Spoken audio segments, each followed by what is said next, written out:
الشيطان الرجيم پناہ مانگتا ہوں میں اللہ کی شیطان مردود سے۔ بسم الله الرحمن الرحيم شروع اللہ کا نام لے کر جو بڑا مہربان نہایت رحم والا ہے۔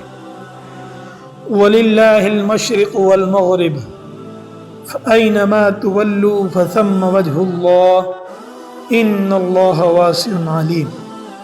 فرمایا وَلِلَّهِ الْمَشْرِقُ، اور اللہ ہی کے لیے ہے مشرق، والمغرب، اور مغرب بھی، فَأَيْنَمَا تُوَلُّوا، پس جس طرف تم رخ کرو گے، وجہ اللہ، وہ اللہ کا رخ ہے، یعنی اللہ ہی کی طرف رخ کرو گے، ان اللہ واسع علیم، بے شک اللہ تعالی بہت وسعت اور بڑے علم والا ہے۔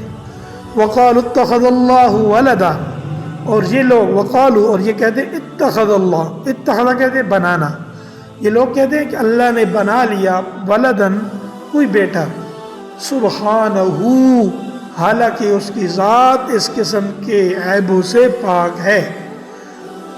بل لہ ما فی السماوات والارض، بلکہ اس کے لیے سب کچھ، ما، ہر وہ چیز، فی السماوات، جو آسمانوں کے اندر ہے، والارض، اور زمینوں میں، کل لہ قانتون، سب کے سب اسی کے فرما بردار ہیں۔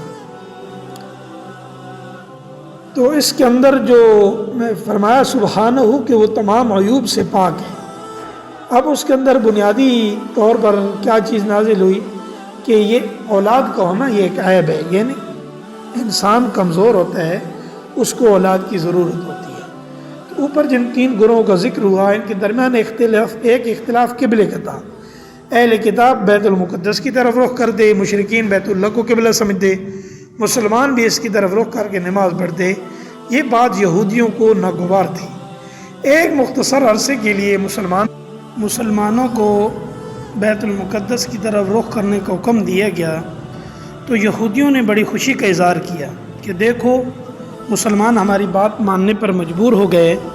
پھر دوبارہ بیت اللہ کو مستقل قبلہ بنا دیا گیا، جس کی تفصیل انشاءاللہ دوسرے پارے میں آئے گی۔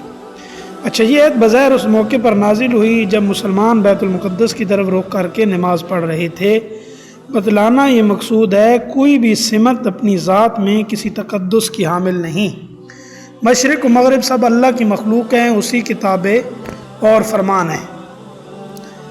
اللہ تعالیٰ کسی ایک جہت میں محدود نہیں، وہ ہر جگہ موجود ہے۔ چنانچہ وہ جس سمت کی طرف رخ کرنے کا حکم دے دے، بندوں کا کام یہ ہے اسی حکم کی تعمیل کریں۔ یہی وجہ ہے اگر کوئی شخص کسی ایسی جگہ ہو جہاں قبلے کی صحیح سمت پتہ نہ چل رہی ہو تو وہ اپنے اندازے سے جس سمت کو قبلہ سمجھ کر نماز پڑھے گا، اس کی نماز ادا ہو جائے گی، یہاں تک کہ اگر بعد میں پتہ چلے کہ جس رخ پر نماز پڑھی ہے وہ صحیح رخ نہیں تھا، تب بھی نماز دہرانے کی ضرورت نہیں، کیونکہ اس شخص نے اپنی طاقت کے مطابق اللہ کے حکم کی تعمیل کر لی۔ دراصل کسی بھی جگہ یا کسی بھی سمت اگر کوئی تقدس آتا ہے تو اللہ تعالیٰ کے حکم کی وجہ سے آتا ہے۔